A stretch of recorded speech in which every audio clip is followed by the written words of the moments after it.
दूसरे विश्व युद्ध के दौरान हिटलर को रोकने के लिए अमेरिका और तत्कालीन सोवियत संघ ने हाथ मिला लिया था।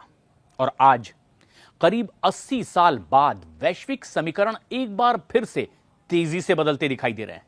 और इस बार चुनौती चीन से है, जिसकी आक्रामक विस्तारवादी नीति और आर्थिक वर्चस्व की भूख ने इस वक्त पूरी दुनिया को असहज कर रखा है। अमेरिकी राष्ट्रपति डोनाल्ड ट्रंप और रूसी राष्ट्रपति व्लादिमीर पुतिन के बीच 12 फरवरी को हुई लंबी बातचीत ने यह संकेत दे दिए कि अमेरिका और रूस फिर से एकजुट हो सकते हैं, और इस बार उनके साथ खड़ा होगा भारत भी। एक महत्वपूर्ण रणनीतिक साझेदार के रूप में ये त्रिमूर्ति नरेंद्र मोदी, डोनाल्ड ट्रंप और व्लादिमीर पुतिन अगर एक साथ आते हैं तो ये 21वीं सदी के सबसे बड़े भू राजनीतिक बदलाव में से एक होगा। क्या हम एक नए थ्री मस्टिलियर यानी कि तीनों मित्र गठजोड़ को उभरते हुए देख रहे हैं, जो कि चीन की घेराबंदी करने के लिए आगे बढ़ रहे हैं?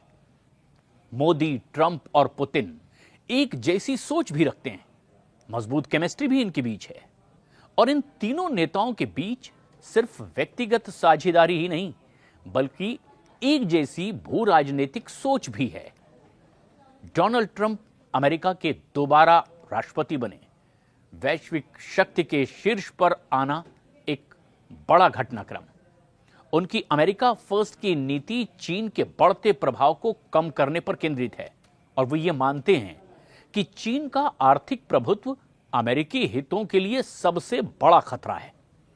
व्लादिमीर पुतिन ये कहते हैं कि रूस भले ही चीन के साथ दोस्ती का दिखावा कर रहा हो, लेकिन असलियत यह है कि रूस को एक और सुपर पावर के उदय से खतरा महसूस हो रहा है। चीन की आर्थिक और सैन्य ताकत रूस को दीर्घकालिक रूप से असहज कर रही है। उधर पुतिन के लिए यह बेहतर भी होगा कि अमेरिका और भारत के साथ मिलकर के चीन पर रणनीतिक बदलाव लाया जाए, और फिर ऐसे में एक नया दबाव चीन पर कारगर भी साबित हो सकेगा, जो कि अलग अलग देश मिलकर शायद कामयाबी से यह नहीं कर पा रहे। भारत वैश्विक मंच पर एक अपनी अलग स्थिति रखता है, मजबूत स्थिति रखता है, और उसकी इंडो पैसिफिक रणनीति चीन को काउंटर करने पर केंद्रित भी है। चीन की बेल्ट एंड रोड इनिशिएटिव यानी कि BRI सीमा पर आक्रामक रवैया रखती है, और उधर दक्षिण एशिया में दखल भारत के लिए एक बड़ा खतरा भी। वहीं मोदी पहले ही ट्रंप और पुतिन दोनों के साथ व्यक्तिगत तौर पर और कूटनीतिक तौर पर भी एक शानदार संबंध बना चुके हैं। और इन तीनों नेताओं की विचारधाराओं में एक बात बहुत समान रूप से दिखाई देती है। राष्ट्रीय हित इन तीनों नेताओं के लिए सर्वोपरि है। वैश्विक शक्ति संतुलन में चीन की पकड़ कमजोर करना और फिर अपने अपने देशों की रणनीतिक स्थिति को और ज्यादा मजबूत करना, ये इनके कदम का एक अहम हिस्सा भी है। ऐसे में सवाल ये भी है कि चीन और रूस की दोस्ती का आखिर आगे क्या होगा। हालांकि रूस और चीन वर्तमान में सहयोगी दिखाई दे रहे हैं, लेकिन ये संबंध उतने सहज भी नहीं है जितना कि ये ऊपर से दिखाई देते हैं। रूस हमेशा से ही पश्चिमी देशों के खिलाफ संतुलन बनाने के लिए चीन के साथ आया है, लेकिन अगर रणनीतिक स्तर पर देखें तो पुतिन को पता है कि चीन का वैश्विक महाशक्ति बनना रूस के दीर्घकालिक हितों के खिलाफ जा सकता है। रूस की अर्थव्यवस्था चीन पर बहुत ज्यादा निर्भर हो रही है, और ये पुतिन के लिए चिंता का विषय बनी हुई है। उधर चीन का मध्य एशिया में बढ़ता हुआ प्रभाव रूस की पारंपरिक पकड़ को भी एक चुनौती दे रहा है।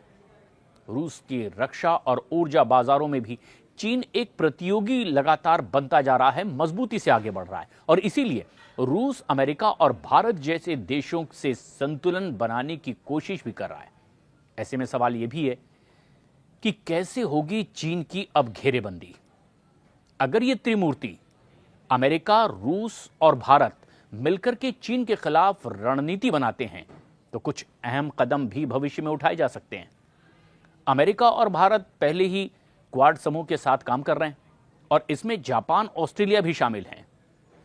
रूस अगर इस रणनीति में सहयोग करता है तो चीन की समुद्री शक्ति कमजोर हो सकती है।